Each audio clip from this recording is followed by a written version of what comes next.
अस्सलाम वालेकुम दोस्त, आज फिर एक नई वीडियो के साथ हाजिर हैं। आज की जो वीडियो है ये पिछले पार्ट के साथ कनेक्टेड है। सेकंड पार्ट है चैप्टर नंबर 8 का, इंट्रोडक्शन टू अलजेब्रा का सेकंड पार्ट है। यानी हमने दो इसमें डिवाइड कर दिया कि वीडियो लंबी हो रही थी, तो बाकायदा पीछे हमने जो अलजेब्रा की बेसिक डेफिनीशंस हैं, जिनमें आपके पास अलजेब्रा क्या है, उसकी जनरलाइजेशन, उसकी इंपॉर्टेंस, उसकी जो है ना सैम्पल्स वगैरह किस तरह यूज़ होते हैं, उसमें कौन से फॉर एग्जांपल स्टेटमेंट्स, सेंटेंसेस, किस किस्म के सेंटेंसेस होते हैं, वेरिएबल क्या है, कांस्टेंट क्या है, ठीक है, एक्सपोनेंट्स वगैरह, ये सारी चीज़ें डिस्कस की हैं।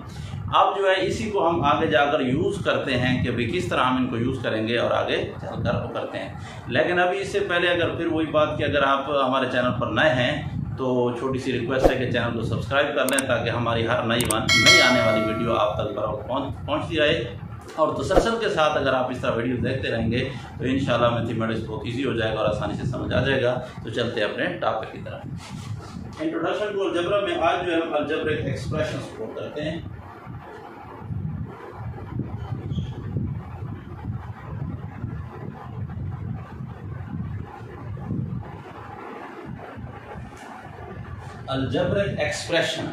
अलजेब्रिक एक्सप्रेशंस क्या है कि हम क्या करते हैं, डिफरेंट टर्म्स को, डिफरेंट वेरिएबल्स को और डिफरेंट उसके जो क्या नाम है उसके साथ कोफिशिएंट्स होते हैं, कोफिशिएंट्स को और वेरिएबल्स को हमारे पास जो अलजेब्रिक ऑपरेटर्स हैं उनके ज़रिए कनेक्ट किया जाता है, अलजेब्रिक साइंस के ज़रिए। फॉर एग्जाम्पल जैसे हमारे डिफरेंट पार्ट्स को कनेक्ट करेंगे बाय यूजिंग किस चीज़ को, प्लस और माइनस। ये याद रखें, ये दो चीज़ें कि प्लस के ज़रिए और माइनस के ज़रिए हम क्या करेंगे, उनके मुख्तलिफ पार्ट्स को, डिफरेंट पार्ट्स को आपस में कनेक्ट करेंगे। किस तरह से आपने देखा होगा अक्सर आपके पास 3x + 4y + 5 फॉर एग्जाम्पल, ये हमारे पास एक अलजेब्रिक एक्सप्रेशन है। अच्छा, अलजेब्रिक एक्सप्रेशन में अब ये आपको पता चल गया कि इसमें क्या करते हैं, उसके डिफरेंट पार्ट्स को कनेक्ट कर देते हैं। फॉर एग्जाम्पल इसको माइनस कर देते हैं ताकि आप प्लस और माइनस दोनों साइन आ जाए, सारे प्लस भी हो सकते हैं, माइनस भी हो सकते हैं, प्लस माइनस से जो भी होगा इनको कनेक्ट किया जाता है। अब इसके अंदर एक चीज़ है कि इसमें आप ये देखना है कि ये 3 क्या चीज़ है, कल हम पढ़ चुके थे, थोड़ा सा रिवाइज भी हो जाएगा। 3 आपके पास कोएफिशिएंट है, 3 आपके पास कोएफिशिएंट है, जबकि ये x और y ये आपके पास दोनों क्या हैं, वेरिएबल हैं। x और y दोनों वेरिएबल्स हैं। और 3 और जो 4 है ये आपके पास दोनों क्या चीज़ है जनाब, कोएफिशिएंट हैं। और 5 जो है आपके पास, ये 5 क्या चीज़ है, 5 आपके पास कांस्टेंट है, शॉर्टकट हम कांस्टेंट इस तरह से। और प्लस और माइनस क्या है, ये ऑपरेशंस हैं, अलजेब्रिक ऑपरेटर हैं, ठीक है। तो इसको जो है आप कनेक्ट कर सकते हैं, यानी ब्लैक के साथ मैं लिख रहा हूँ, एक ये प्लस हो गया और एक ये माइनस हो गया, ये आपके पास ऑपरेटर्स हैं, क्या ऑपरेशन कहते हैं इनको, ठीक हो गया। तो ये मुख्तलिफ चीज़ें हैं। अब इसमें एक और चीज़ भी हम इसी चीज़ के अंदर डिस्कस कर देते हैं कि आपके पास ये जो 3x + 4y - 5 था, इसमें आपके पास 3x 4y और 5 ये तीनों क्या चीज़ हैं, ये तीनों टर्म्स हैं ऑफ द अलजेब्रिक एक्सप्रेशंस। ये अलजेब्रिक एक्सप्रेशंस की टर्म्स हैं। तो कितनी टर्म्स होंगे, जैसे कोई ये पूछ ले कि ये भी अलजेब्रिक एक्सप्रेशन में the number of terms are dash, तो कितनी होंगे जनाब, 1 2 3। तो 3 नंबर ऑफ टर्म्स हैं इस अलजेब्रिक एक्सप्रेशन में। कोएफिशिएंट 3 और 4 हैं, 5 आपके पास कांस्टेंट है, जिसके साथ कोई ऐसे एक और बात याद रखें, जो हमारे पास कांस्टेंट होता है, कल हमने कहा कि जिसकी वैल्यू फिक्स्ड होती है वो आपके पास क्या होता है, कांस्टेंट होता है। उस value does not change, it remains constant, it remains unchange and it is fixed. अब एक और तरह से भी आप कह सकते हैं कि जो हमारे पास कांस्टेंट होता है, कांस्टेंट क्या है, इज ऑफ द डिग्री 0,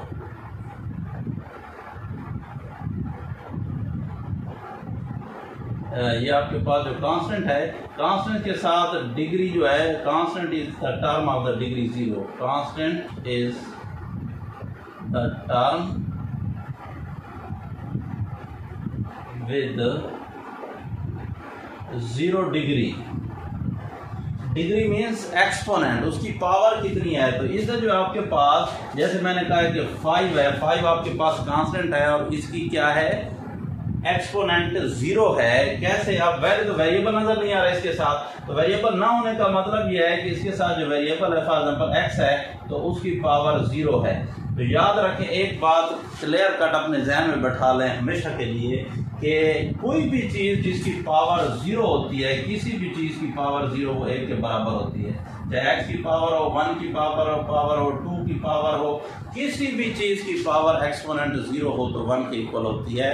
यानी आपके पास क्या होते हैं, क्या है, degree of the 0 polynomial is called constant. ये कांस्टेंट होता है, तो ऐसी पॉलिनोमियल पे भी हम आगे आते हैं। बस कांस्टेंट को आप याद रखना कि कांस्टेंट जिसके साथ वेरिएबल की एक्सपोनेंट उसका पावर 0 हो तो हम कहेंगे कि वो क्या है, कांस्टेंट है। ठीक है, उसके अंदर पावर 0 होती है और 0 1 के इक्वल होती है।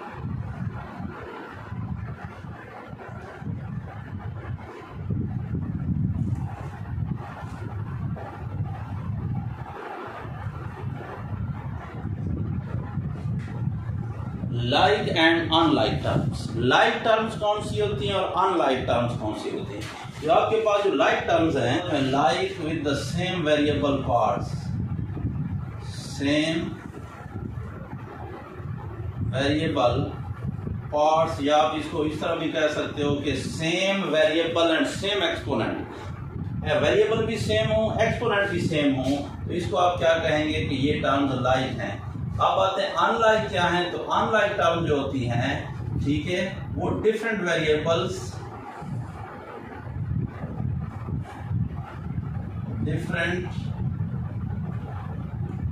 वेरिएबल्स डिफरेंट होंगे, या फिर इस तरह भी कह सकते हो कि वेरिएबल अगर सेम हो with different exponent, same variable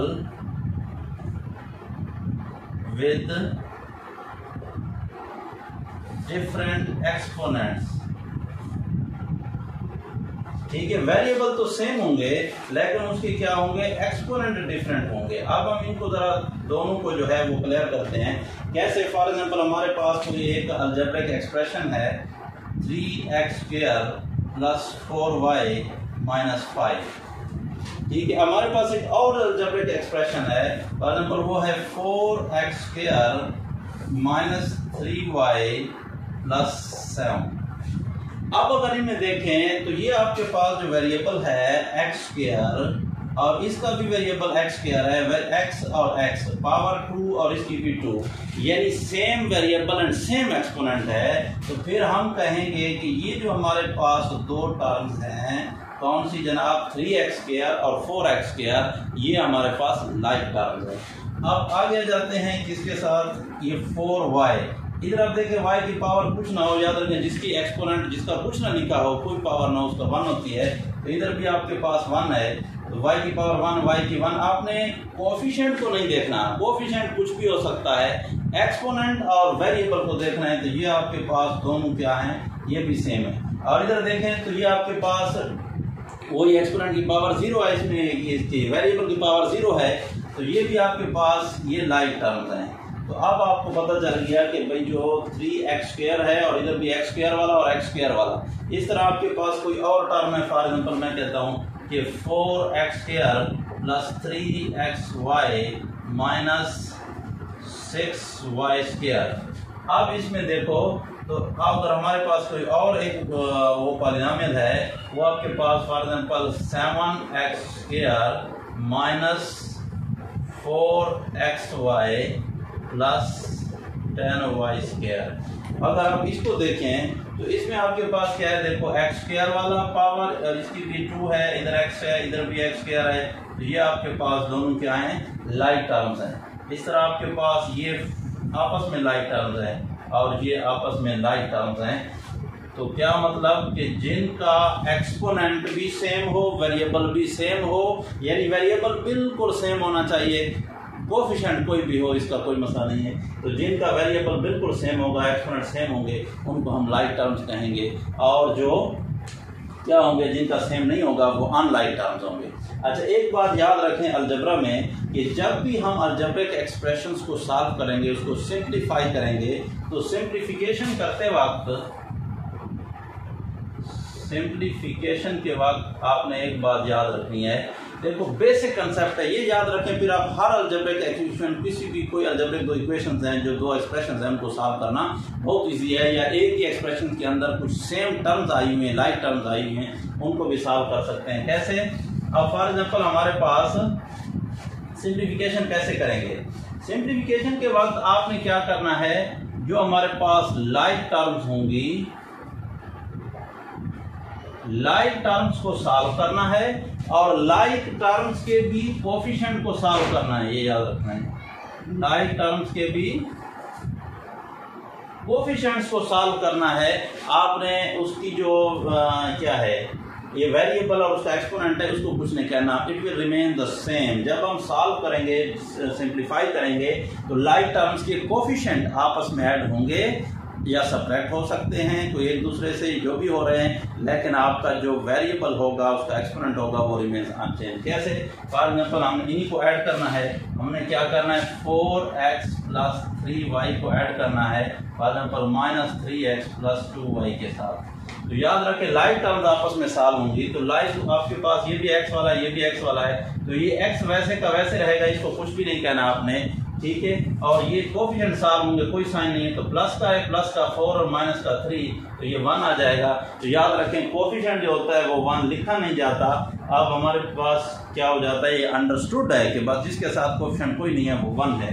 similarly आपके पास प्लस का 3 है और प्लस का 2 है, तो 2 + 3 आपके पास ये 5 हो जाएगा, और y वैसे का वैसा रहेगा। वेरिएबल को आपने नहीं छेड़ना। यानी जब हम आपस में एडिशन या सब्ट्रैक्शन करते हैं किन चीज की, एक्सप्रेशंस की, अलजेब्रा की, तो उस वक्त सिर्फ और सिर्फ कोफिशिएंट सॉल्व होते हैं, वेरिएबल विल रिमेन अनचेंज। ठीक हो गया? ये तो उसकी एडिशन हो गई कि हम उसको ऐड किस तरह से करेंगे। तो इसी तरह एक थोड़ा सा फर्क ये है कि हम सब्ट्रैक्ट किस तरह से करते हैं। तो ये याद रखें कि सब्ट्रैक्ट करते वक्त इन्हीं चीजों को लेट हम सब्ट्रैक्ट कर लेते हैं। फॉर एग्जांपल 4x + 3y, और आपके पास है -3x + 2y, इसको हमें सब्ट्रैक्ट करना है। तो याद रखें, जब सब्ट्रैक्ट करेंगे तो जो नीचे वाली वैल्यूज होंगी उनके आपके साइन चेंज हो जाएंगे। ये प्लस है तो माइनस हो जाएगा, और ये प्लस है तो माइनस है तो वो प्लस हो जाएगा, ये प्लस है तो माइनस हो जाएगा। तो अब आपके पास ये वाले साइन कंसीडर नहीं होंगे, इसके जो नीचे वाले हमने चेंज किए हैं आपने उन्हीं को देखना है। तो प्लस का 4 है और प्लस का 3 है, तो ये 7 हो जाएगा, और x हमने कहा वेरिएबल को कुछ नहीं छेड़ना, x है, दोनों का बस x ही रहेगा। इस तरह आपके पास प्लस का 3 है और माइनस का 2 है, तो 3 - 2 आपने साइन बड़े वाला लगाना है 1, और फिर y, तो आपको बताया कि 1 नहीं लिखा जाता, अंडरस्टूड है। कोफिशिएंट कुछ ना लिखा हो तो 1 होता है, तो 7x + y ये उसकी सब्ट्रैक्शन हो गई। तो सादा सी बात है, जब भी एक्सप्रेशंस को सॉल्व करेंगे तो लाइक टर्म्स आपस में सॉल्व होंगी, अनलाइक बिल्कुल अनचेंज होंगी, वो आपस में सॉल्व किसी दूसरे के साथ, अनलाइक के साथ नहीं हो सकती। तो बल्कि क्या करेंगे, उनको जब सोल्यूशन करेंगे, उनका सॉल्व करेंगे उनको, तो सिर्फ और सिर्फ कोफिशिएंट को सॉल्व करना है, बाकी वेरिएबल जो है वो वैसे का वैसा रहेगा।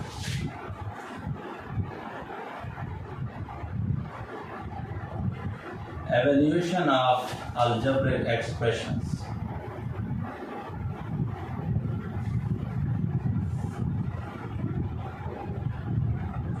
अलजेब्रिक एक्सप्रेशंस को एवेल्यूएट कैसे करेंगे, वैल्यू कैसे फाइंड करेंगे। जब आपके पास कोई अलजेब्रिक आपको एक्सप्रेशन दी गई है, फॉर एग्जांपल हमारे पास क्या है, 3x² + 4y² - 5z। अब वो कहते हैं कि इसको एवेल्यूएट करें, ये डिफरेंट टर्म्स है, याद रखें, अनलाइक टर्म्स है, x² है, ये y² है, ये z है, आपस में तो सोल्यूशन तो हो नहीं सकते, साथ नहीं हो सकते।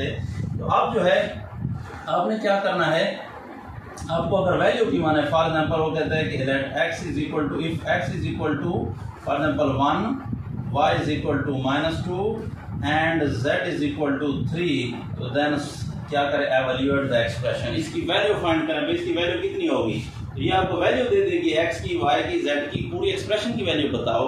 एक्सप्रेशन की वैल्यू के लिए आपने क्या करना है, पुटिंग द वैल्यूज। जहां पे याद रखो x ठहरा है, अच्छा एक तो आपने इज इक्वल टू लगाकर जो सोल्यूशन का तरीका है वो ये है कि आप एक एक स्टेप के साथ एक एक चीज ऊपर वाली को देकर नीचे चलते हैं। 3 तो आपने 3 लिख देना। आगे क्या x का स्क्वायर है, इधर देखें x की आपको वैल्यू गिवन है 1, तो x की जगह पे आ जाएगा 1 तो उसका स्क्वायर, फिर प्लस आपके पास आगे क्या है 4 लिखे हैं। y का स्क्वायर, y की इधर वैल्यू गिवन है आपके पास -2 उसका स्क्वायर, माइनस आगे क्या है 5, फिर z और z की वैल्यू आपके पास 3।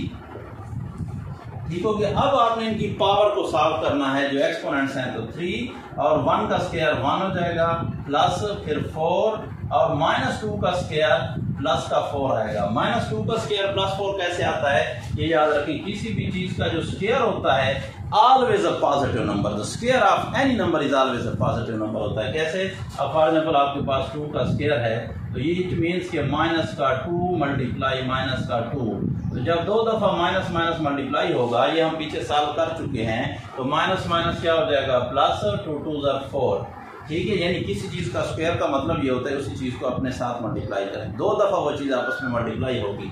तो ये प्लस का 4, इधर प्लस लिखने की जरूरत नहीं है, माइनस का फिर आपके पास क्या है 5 3 ज़ा 15, 5 3 15, तो आपके पास ये क्या आ जाएगा 3 1 ज़ा 3, 4 4 ज़ा 16, माइनस का 15, तो ये आपके पास 3 + 16 19 -15 इज इक्वल टू क्या बचेगा 4।